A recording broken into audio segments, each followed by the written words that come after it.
nearly 6 months after we first reported the story that the former president had improperly taken boxes of presidential records and classified information to Mar-a-Lago, we found out that the FBI had executed a search warrant of his Mar-a-Lago club and searched his safe and looked for activity related to the investigation that had been opened up by the Department of Justice into the potential mishandling of classified documents. The big question that we are sniffing around on today and have yet to answer is what exactly they are looking for from the former president. What documents were they? Were they classified documents, or were they documents that might have been presidential records? If this is actually related to Donald Trump's having taken documents with him when he left the White House, there obviously are standards that apply to government officials in terms of the maintenance of records, the maintenance of documents under the National Records Act.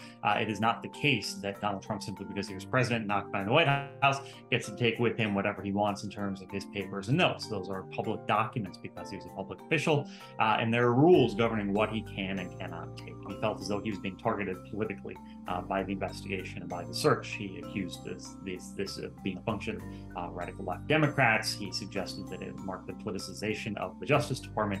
He complained about the extent of the investigation and what the FBI agents had looked at. He is immediately moving into a posture of this being about politics instead of it being about what he may or may not have done.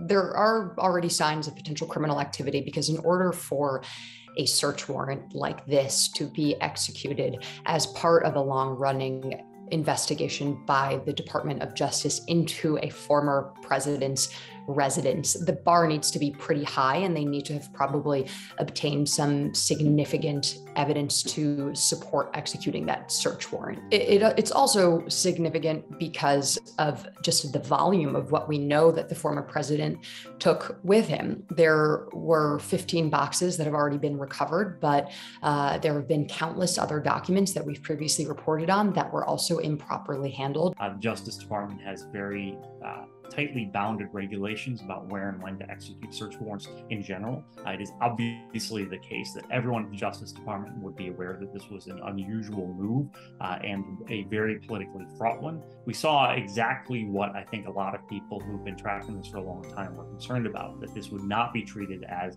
a continuation of a valid investigation by federal law enforcement, but instead as immediately something that was submerged into the political wars. The Democrats are weaponizing the FBI, and it has to stop. Donald Trump would much rather have people believe that these are politically motivated than that the FBI actually has cause to investigate him. And he has been very effective at conveying that message to his base. There are 6 very different investigations that are taking place at the moment into various potential criminal activity from the former president. All of them are now slowly winnowing and getting closer and closer to the former president, regardless of how much legitimate information and process the FBI and the Department of Justice have followed. House Minority Leader Kevin McCarthy, who has already started ramping up talk of what investigations the House Republicans are going to pursue if they do take back the majority in November, which by all accounts they're looking poised to do.